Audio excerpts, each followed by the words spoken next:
ओम नमो भगवते वासुदेवाय। ओम नमो भगवते वासुदेवाय। एकादशी के बाद सुनी जाने वाली कथा राजा अम्बरीश की।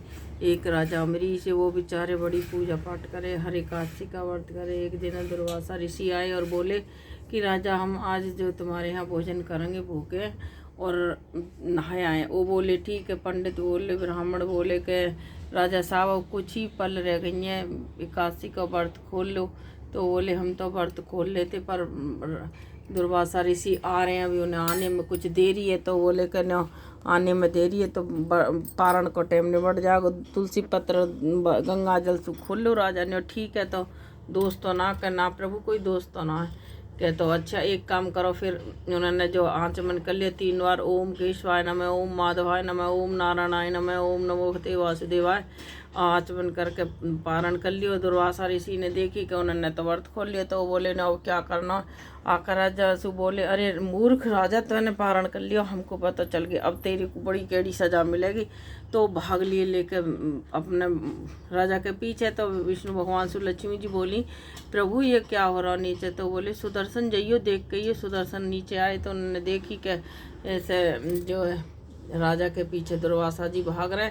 तो उन्होंने देख के जो भागे, तो जैसी राजा मुड़े, राजा रुक गए। दुर्वासा के पीछे पीछे चक्र वो ब्रह्मा जी के पास गए, प्रभु बचाओ प्रभु बचाओ। बोले हम तो कुछ ना कर सके, महादेव के पास जाओ। महादेव के पास गए, महादेव कृपा करो कि क्या करें।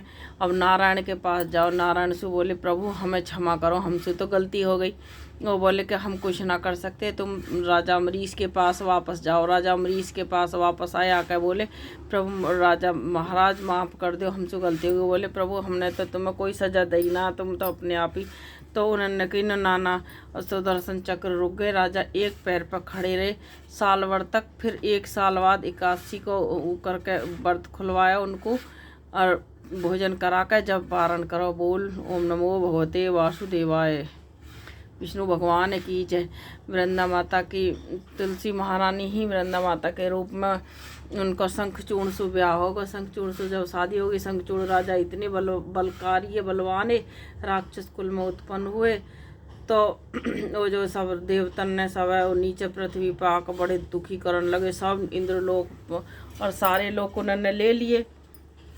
अब जी भागे भागे देवता के विष्णु भगवान के पास, कैसे करें प्रभु, वो तो हम सब भगा कर बहुत दुखी कर रहे हैं कि उनकी पत्नी इतनी सात्विकवान है कि उनको जो सात्विक गिराओगे जब भी कुछ हो सके। भोलेनाथ के पास के भोलेनाथ से पूछी कि भोलेनाथ कैसे करें। भोलेनाथ बोले अब ऐसे करो नारायण, तुम उनको सात्विक गिराओ और जब ही राजा वो जो शंखचूर्ण मरेंगे नो अच्छा न। हाँ तो शंखचूर्ण ने कही कि नो अरे प्रिय हम जा रहे हैं, सारे देवतन को युद्ध में हरा के आएंगे। वो बोली ठीक है स्वामी। वो चले गए।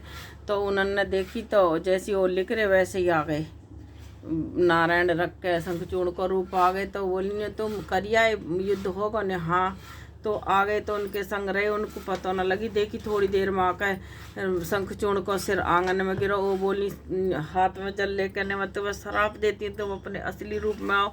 नारायण असली रूप में आए तो बोली मैं तुम्हें श्राप देती हूँ, तुम नारायण पत्थर के हो जाओ।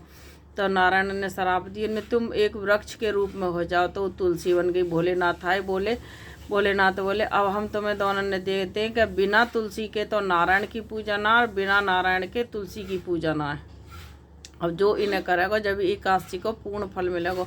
ओम नमो भगवते वासुदेवाय नमः।